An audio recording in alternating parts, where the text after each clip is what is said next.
یہ شروع سے رہا یہ سب، اس کے ویلوز بدلتے رہیں۔ آپ چاہے جتنے بڑے انسان ہوں، آپ کے پیچھے اگر وہ سرکاری وہ نہیں لگا ہوا ہے صاحب یہ فلاں ہے وہ یہ فلاں ہے، مطلب آپ کے نام کے نیچے کچھ بریکٹ نہیں ہے، تو پھر آپ بھی وہ حیثیت نہیں۔ بریکٹ کہہ دو تھوڑا سا کھل کے۔ بریکٹ سے مراد یہ ہے کہ جیسے فہیم احمد خان جو ہے ایڈیٹر فلاں، تو یہ ایڈیٹر فلاں جو ہے نا، یہ فہیم احمد خان وہ ڈیپینڈ کرتا ہے۔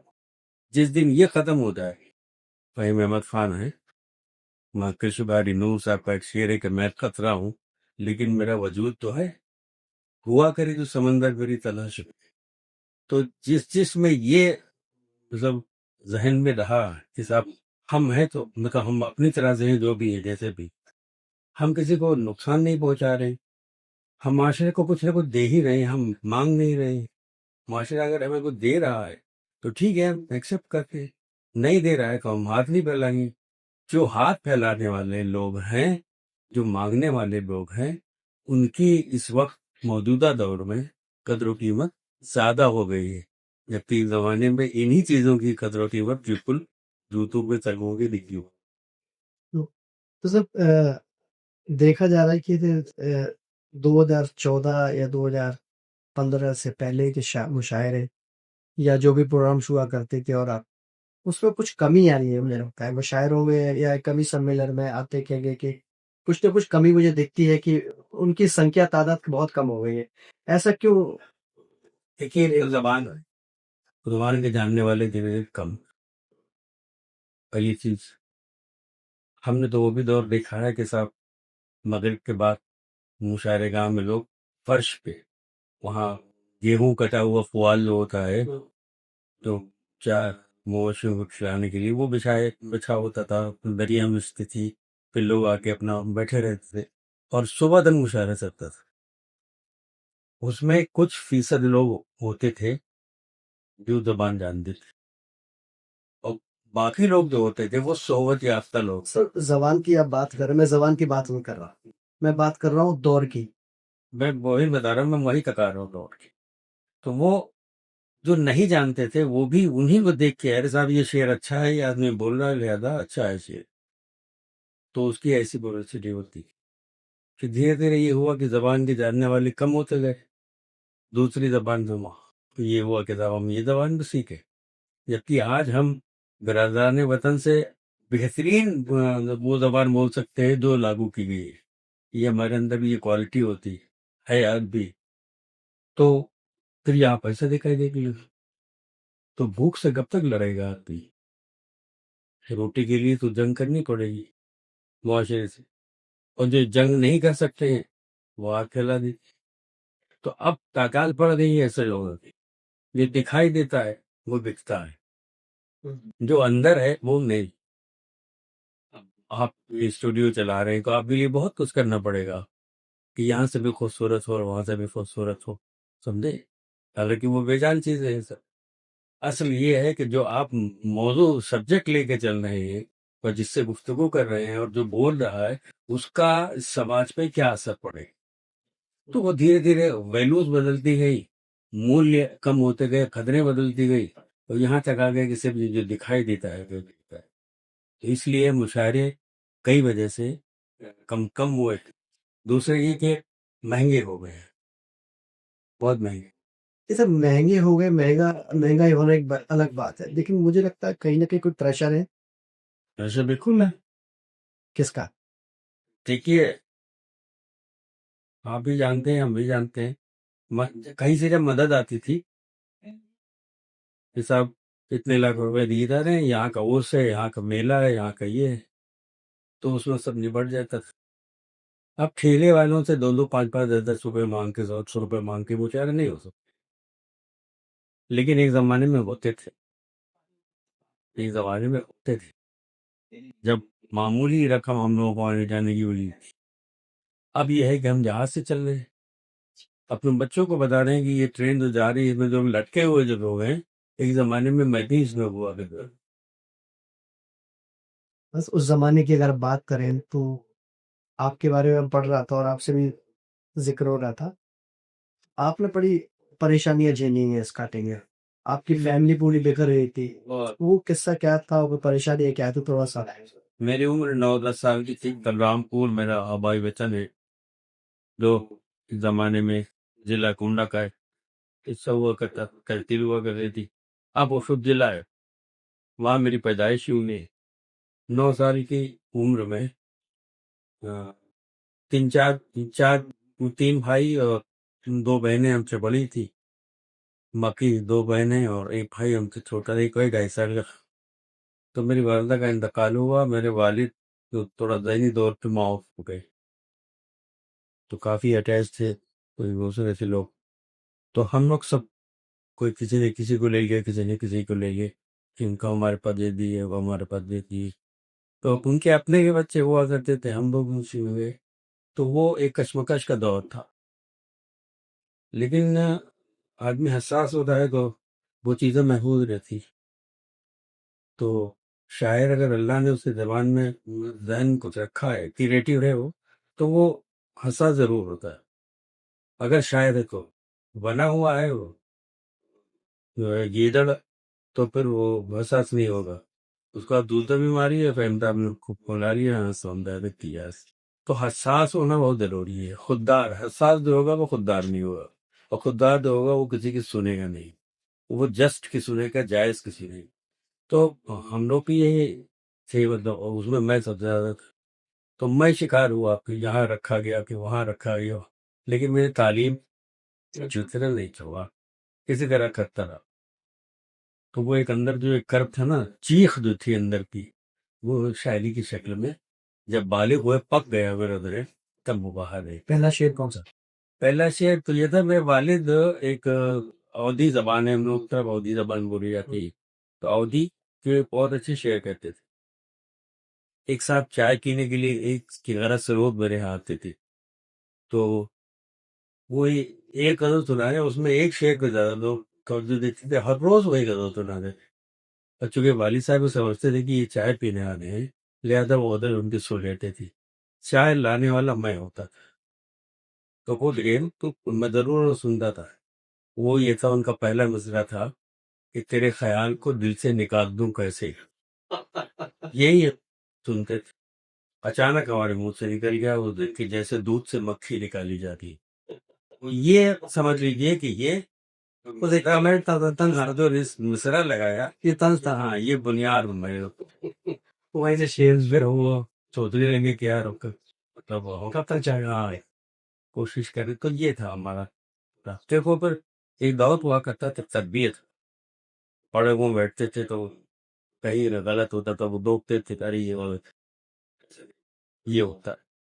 اب وشو ختم ہو، اس لیے کہ بچے مہذب نہیں رہے گی، بچے فرمانبردار نہیں رہے گی، تو بڑے بھی اوائڈ کرنا شروع کر دی، سیکھے گا نہیں ہٹاؤ۔ ہم لوگ کے اندر ایک دلک ہو دی تھی سیکھنے کی کہ کئی فلاں آدمی ہے، یہ بڑا گیانی ہے، بہت دانشور ہے، شمار ہوتا ہے، تو وہ بولتا ہے تو ہمیں سننا چاہیے۔ آج بھی آپ یقین جانیں کہ اتنا کرنے کے بعد، اتنی تعلیم حاصل کرنے کے بعد، 50 سال مشاعروں کی دنیا میں سفر کرنے کے بعد، آج بھی اگر کوئی چھوٹا بھی بول رہا ہے اور کام کی بات بول رہا ہے تو ہم چپ ہو کے سنتے ہیں۔ تو جو اچھا لسنر ہوتا ہے وہی اچھا وقتہ بھی ہو سکتا ہے۔ تو سر کیا ایسے ادب ختم ہو جائے گا؟ ادب تو نہیں ختم، ادب ختم ہو جائے دنیا کا تو ہے، ادب نہیں ختم۔ ایک دور تھا جیسے آپ آگرہ کے سرزمین میں بیٹھے ہوئے تھے، تقریب نظیر صاحب آتا ہوئے، اور آپ جیسے بڑی ہستی ہیں یہاں، آپ مجھے لگتا ہے کہ لوگ شاعری نہیں کرنا چاہتے ہیں، آپ وہ پود نہیں نکل رہے جو ہونے چاہیے، نہیں نکل رہے، جو آپ نے کہا تھا کہ منچی شاعر یا مشاعرے والی شاعر زیادہ، دیکھیے نہیں بہت نکل رہی ہے، ہم موقع نہیں دے رہے ہیں۔ دیکھیے ہمارے پاس کیپیسٹی ہے، ہم کر سکتے ہیں، لیکن ہم کر نہیں رہے، ہم غیر اخلاقی طور پہ بنیاد جو پڑتی ہے نا، وہ بڑے بڑے کینوس پہ دماغ میں پڑتی ہے، ہمارا بڑا کینوس، لیکن وہ کینوس کہاں جا کے چھوٹا ہو جاتا ہے، کہاں گم ہو جاتا ہے، یہ ہمیں خود نہیں پتا تھی۔ تو اگر ہم اچھے لوگوں کو موقع نہیں دیں گے تو پھر ہم لگلے ہو کے چلیں گے۔ کوئی بھی معاشرے میں کوئی چیز ہو، آرٹ ہو یا جو ہے سیاست ہو، کچھ بھی ہو، نئے لوگوں کو جو ٹیلنٹڈ لوگ ہیں ان کو اگر ہم آگے نہیں لاتے تو پھر وہ چیزیں وہ راستہ بند ہو جائے. سیاست کی آپ بات کی، سیاست میں ہندی اور اردو کو بہن بہن کہا جاتا ہے، موثری بہن کہہ سکتے ہیں، لیکن اردو کو لے کر کے بڑی تلخی ہے، چاہے وہ کچھ لوگوں کی ہو، چاہے وہ ابھی دیکھا ہوگا آپ نے شاید ہمارے یہاں کے سامنے مکھیہ منتری صاحب ان کا کٹور ٹکرا، تو آپ اس سے کتنے اتفاق رکھتے ہیں؟ نہیں، ہم سے اتفاق نہیں رکھتے ہیں. اس کی وجہ یہ ہے کہ سیاست سب کو کرنی، وہ بھی سیاست کا ایک حصہ ہے. اس جو شیر سے اس بات کو کہ شیر سے ابھی اس وقت میں نے موضوع نہیں بنایا ہے، اس کو اس لیے نہیں بنایا کہ یہ کانٹروورسی ہے. تو پارٹی چلانی ہے. وہ کہتے نے کہا وہ ایک بڑا مشہور واقعہ کہ صاحب ہم بیمار پڑے، ڈاکٹر کے یہاں گئے، ہم نے اس کو فیس دی، اسے پرچہ لکھا، تو پوچھا کسی نے کیا وہ پرچہ کر کے دوا لے لیا، چلے آئے. تو پھر ہوا کہ کیا ہوا، پھر کیا کہنا کہ دوا کھائی آپ نے؟ نہیں کھائی. کیوں نہیں کھائی؟ مجھے زندہ رہنا تھا، کہ میں نے دوا نہیں کھائی. تو جب یہ ذہن میں ہو ہمارے کہ یہ چیز جو لے رہے ہیں یہ ہمارے نقصان دہ ہے، لیکن ہمیں ہی کرنا، ہم کر رہے ہیں. یہ بظاہر جو منچوں پہ تو ہندی سب چل رہا ہے، یہ کچھ نہیں ہے. آج بھی نئی پود نکل رہی ہے، وہ زبان کو سیکھتی ہے، ہمارے ساتھ کے لوگوں سے پوچھتی ہے یہ لفظ اس سے یہاں استعمال کر سکتے ہیں. جو کرنے والے ہیں، جو نہیں کرنے والے ہیں، وہ پھر اپنی راہ چل رہے ہیں. تو آج بھی ایسا نہیں ہے. محبت کرنے والے اردو، دیکھیے سیکولر جو ذہن ہوتا ہے، چاہے وہ ادب میں ہو، چاہے معاشرے میں ہو، کہیں بھی ہو، تو وہ سیکولر ذہن جو ہے نا، وہ ہر طرح کی مناقرت سے دور رہتا ہے.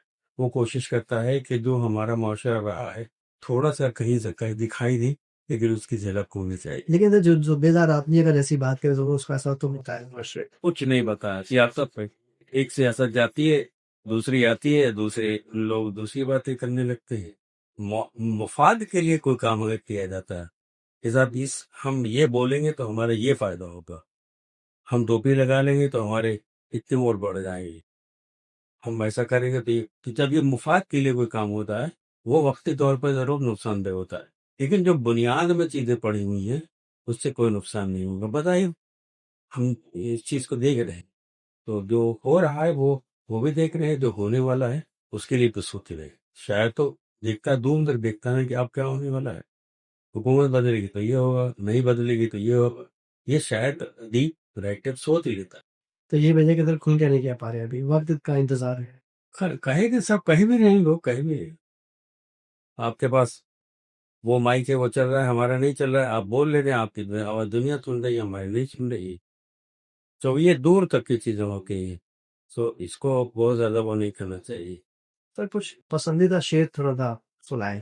آپ کی یہ مجھ کو کیا دے گا وہ میری آرزو کے نام پر، مجھ کو کیا دے گا وہ میری آرزو کے نام پر، خود تیمم کر رہا ہے جو رسو کے نام پر، خود تیمم کر رہا ہے جو رسو کے نام پر.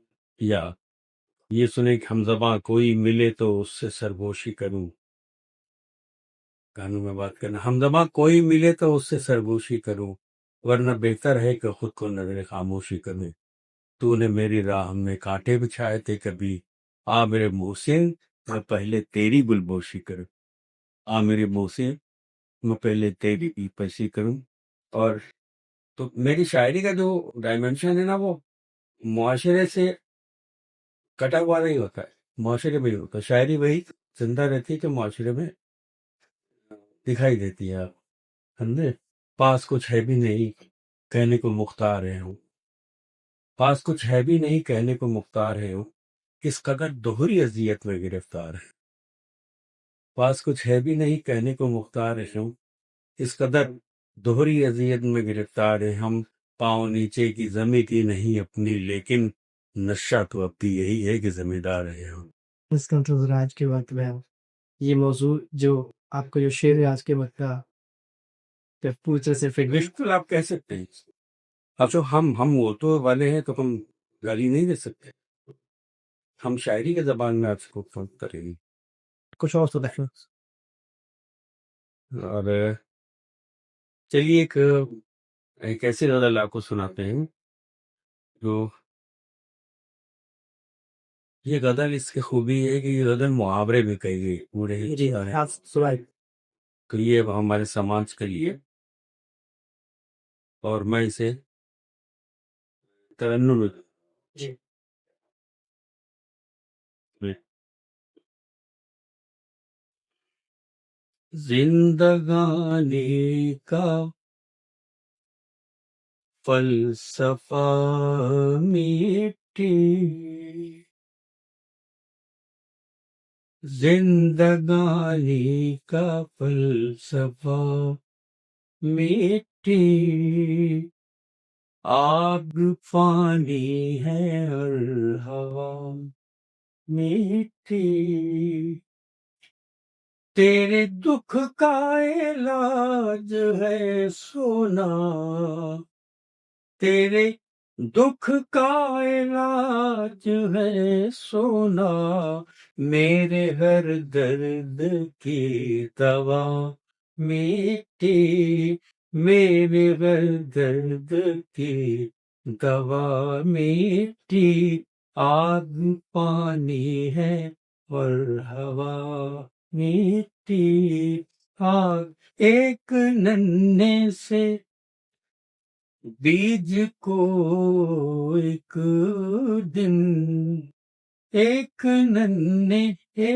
ننھے سے بیج کو ایک دن کر ہی دیتی ہے کیا سے کیا میٹھی، کر ہی دیتی ہے کیا سے کیا میٹھی، آگ پانی ہے اور ہوا میٹھی۔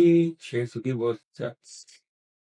جس کو غم تھا میرے نہ ہونے کا، جس کو غم تھا، جس کو غم تھا میرے نہ ہونے کا، سب سے پہلے وہ دے گیا میٹھی، سب سے پہلے وہ دے گیا میٹھی، آگ پانی ہے اور ہوا میٹھی، آگ پانی ہے اور ہوا میٹھی، ایک غزل زندگی بھی ہے قیصر، ایک غزل زندگی بھی ہے قیصر، ایک غزل زندگی بھی ہے قیصر، جس کا انتم ہے قافیہ میٹھی، جس کا انتم ہے قافیہ میٹھی، آگ پانی ہے اور ہوا میٹھی۔ انشاءاللہ سر آپ نے تو فرات صاحب کے ساتھ کیف صاحب کے ساتھ فیض صاحب کے ساتھ کام کیا، اس دور کے شاعر اس دور کے شاعر میں کس طرح پر آپ کیا کہتے بہت فرق ہے صاحب، وہی تو تمہارے بنیاد ہے، ان کے وضو کی شاخیں ہم لوگ شاخیں بھی نہیں کہہ سکتے، اس لیے کہ انہوں نے جتنا گیئر ہم لوگ اتنا نہیں کر پا رہے، وہ تو ایک وہ دور تھا، ہم نے بھی دیکھا ہے کہ وہ مائک کو رسی میں باندھ کے لٹکا کے دیا جاتا، منہ ایسے اوپر کر کے بڑھ رہا ہوتا، ایک زمانے یہ بھی تھا جب بیل گاڑیوں کا سفر کر رہا تھا ہندوستان، اور وہاں سے یہاں تک پہنچنا، یہ سب ان لوگ ان کے تصور کے بغیر کچھ نہیں کر سکتے آپ۔ تو فرق یہ ہے کہ ہم لوگ ان کے صحبت میں بیٹھ کے کچھ سیکھنے کی کوشش کرتے تھے، آج کی جنریشن جو ہے وہ سیکھنا نہیں چاہتی، وہ آج دکان کھولتی ہے، کل ملٹی نیشنل کمپنی کا خواب دیں گی، تو جب زندگی میں شارٹ کٹ کا راستہ آپ اپنائیں گے تو دھوکے تو کہیں نہ کہیں کھانا پڑے گا، تو ان لوگوں کا زمانہ کچھ اور نہیں تھا۔ آج کا جو ماحول ہے سر، وہ آپ بھی دیکھ رہے ہیں، میں بھی دیکھ رہا ہوں، سبھی دیکھ رہا ہوں، اس تو بھائی چارے کی کتنی امید اچھی ہے، کیسے بھائی چارہ آگے بڑھے گا یا ختم ہو جائے گا، دیکھیے امید اور سو شاعری کیسے کام کرے گی؟ شاعری کرتی ہے کام، ہم سے زیادہ ان کو شعر یاد ہے، غلط پڑھتے ہیں اور بات ہے، تلفظ نہیں صحیح ہے، یہ غلط بات، یہ اور بات ہے، لیکن ہم سے زیادہ ہمارے جو اس فیلڈ میں کام کرتے ہیں لوگ، ان کے پہلے برادران وطن زیادہ دوست ہیں، اور وہ شعر سناتا. یہی آپ اپنے یہاں دیکھ لیجیے، چترانشی جو ہے جس میں کئی فیصد لوگ ہیں جو اردو داں ہیں، مشکل سے 2-3%، اس سے زیادہ نہیں.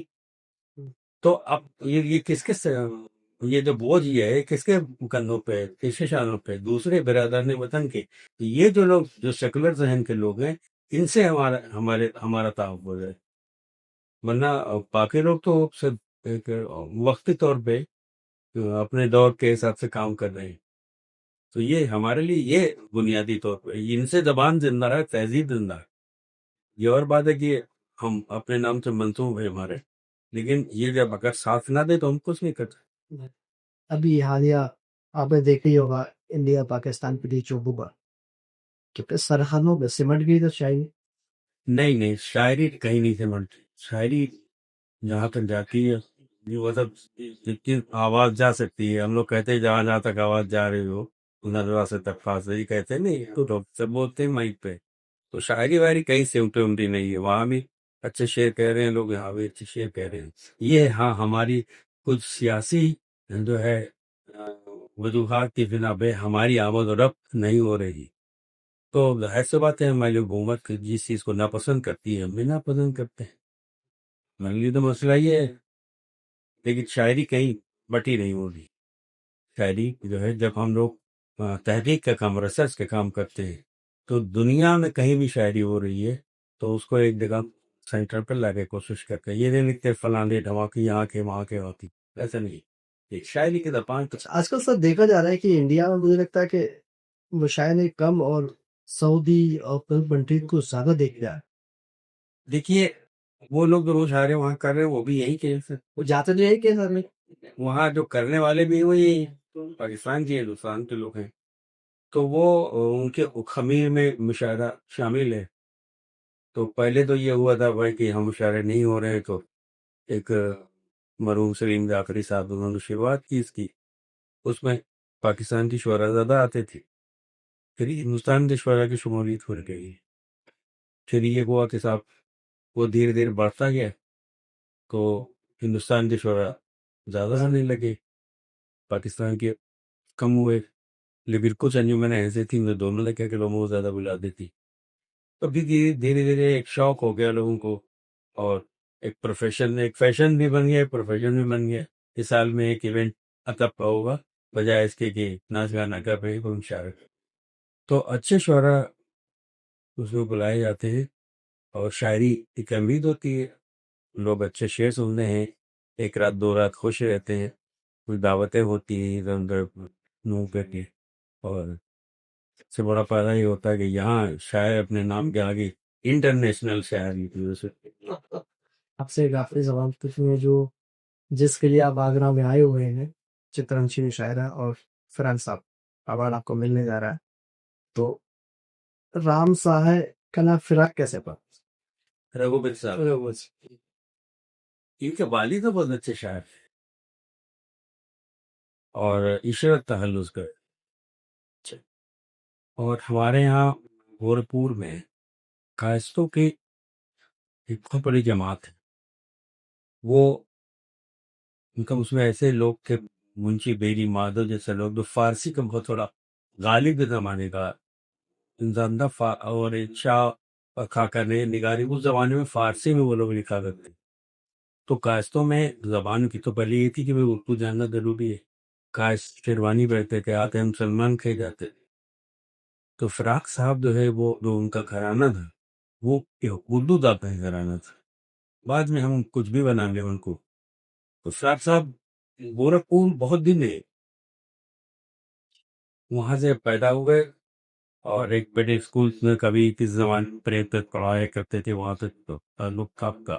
پھر آگرہ آ گئے، یہاں سے پڑھے لکھے اور الہ آباد نوکری کی، زندگی بھر وہیں رہے. تو جو مطلب بنیادی طور پہ جو فراق صاحب نے اپنے آپ الگ کیا لوگوں سے، وہ یہ تھا کہ جو سماج کے اندر انہوں نے سماج کے پورے معاشرے کو لے کے بدل ہوئے. ان کی روح کی رباعیاں پڑھی تو آپ کو لگے گا کہ ہم ہندوستان کے گاؤں میں بیٹھ کے یہاں کی تہذیب کو دیکھ رہے ہیں، تو ہر شاعر کے اپنا ایک انفرادیت ہوتی ہے. اسی طرح فراق کے ہمیں انفرادیت تھی، اور اس انفرادیت کی وجہ سے انگریزی کے آدمی تھے، وہ شاعری اردو میں کرتے تھے، تو بہت سا خیالات ان کے جو ہے وہ دنیا کے اور دیگر شاعروں سے الگ ہوتے تھے. پھر پڑھا بھی انہوں نے خود لوگوں کو، اور پھر ایک وقت آیا کہ فراق رگھوپتی سہائے فراق ہو گئے، تو وہ فخر کر دے اس پہ کہ ہم رگھوپتی سہائے سے فراق کو. آج بھی خاندان کے لوگ وہاں ہیں، لیکن جو کنسپٹ جو تہذیب فراق صاحب کیا دی وہ ان میں نہیں ہے. زمانے کے اعتبار سے نہیں سبھی. سر لاسٹ آپ کا ایک میں اسے شعر کہوں یا شاعری کہوں یا کنتا کہوں، یہ تم بھی دیکھنا دیکھ شاعری آ جائے گا یہ تو کہا گیا. یہ 30-32-29 سال پہلے جب یہ سب نہیں تھا تو آج ہوا ہے. تو کئی تھی لوگوں نے کہا ہندی غزل ہندی غزل ہندی غزل کو پریم چند ابومان دی پریم دھارے انہوں نے دشنت نے کچھ پارش اور اس کو امی ہندی غزل تعبیر کہتی. تو میں یہ کہتا ہوں کہ اگر اردو والوں نے ایک صحیح وقت پہ دشمن کو اپنا لیا ہوتا، اور یہ تھوڑی بہت جو کمیاں تھیں بحر کی اور قواعد کی، وہ اگر اس وقت اس کو تھوڑا سا روگتانی کر لیتے تو دشمن آج اردو کے ایک اچھے شاعر بن جاتے. لیکن اب تو کہ کمیاں رہ گئی اس کی، وہ تو اردو بولی یہاں پہ اردو والے اس چیز کو برداشت نہیں کرتے کہ بھائی کمی کوئی کمی رہ جائے، خاص طور سے جو پرانے لوگ ہیں قدر کی. تو یہ ہوا کہ ہندی غزل تو میں نے کہا ہندی غزل ایسے نہیں ہوتی، یہ فارسی کے شعر فارسی کے نثرے اس میں ڈالے آپ، اور ہندی غزل کہتی پیور ہندی. پیور ہندی. اگر آپ کہیے تو پھر پیور ہندی کہیے. آپ بھلے اس کا خاکہ جو ہے وہ اردو میں رکھیے، اس کا گرامر جو ہے وہ اردو میں رکھیے، لیکن آپ مضمون جو لائیے وہ ہندی ہونا چاہیے، اور ہندی سے مراد ہندوستانی ہونا چاہیے، بھارتی. تو وہ کیا تو شعر یہ تم بھی دیکھنا بے بیچاری شاشن ہار جائے گا، ہمارے رام کی ضد پھر یہ راون ہار جائے گا. تو میں تو دروپدی سی شکتی کا ساحت جٹانا، کہاں تک چیر کھینچے گا دشاشن ہار جائے گی. دیکھیے کوئی اردو کا لفظ نہیں آ رہا. میرے نیا کی بھیجی کانچ کی چوڑی جو ہے اس سے میرے سسرال کے سونے کا کنگن ہار جائے گا. سمرپن کی کوئی تلنا نہیں اس پریم دوگن کی، اسی ایک بندو پر رادھا سے موہن ہار جائے. یہ دیکھیے ہندوستانی معاشرہ ہے، تو ہندی غزل چھوٹ لی، یہ جو معاشرہ ہمارا آنا چاہیے دکھائی دینا چاہیے. اب آپ اتنا فارسی کا لفظ جانے ہوگا پھر کہاں سے ہندی غزل لے جائے گی. تو یہ بنیادی سب سے اس لیے یہ غزل مجھے کہنی پڑی، بلکہ نیرج جیلے زمانے میں یہ کہا بھی تھا کہ ہندی والوں کو یہ پیٹرن اپنانا چاہیے. وہ یہ پیٹرن جو کلیم قیصر نے پڑھ رہا ہے اس کو اپنانا چاہیے. اب اس میں فارسی کے فارسی آپ ڈالے ہوئے ہیں، عربی کے لفظ ڈالے ہوئے ہیں. ظاہر سی بات ہے شاعری کریں گے تو فارسی عربی کے لفظ آئیں گے ہی آپ کے. 23 کی دستی تھی. بہت بہت شکریہ. یہ ہمارے ساتھ تھے ڈاکٹر کیسر صاحب. تو گفتگو ہماری پوری ہوئی ہے. آگے آپ کا بھی بہت شکریہ، اور میں دعا کرتا ہوں کہ آپ کا جو یہ چینل ہے یہ اوپر ترقی کرے. ترقی تو کرے گا اس لیے کہ کلیم سے شروعات ہوئی. اور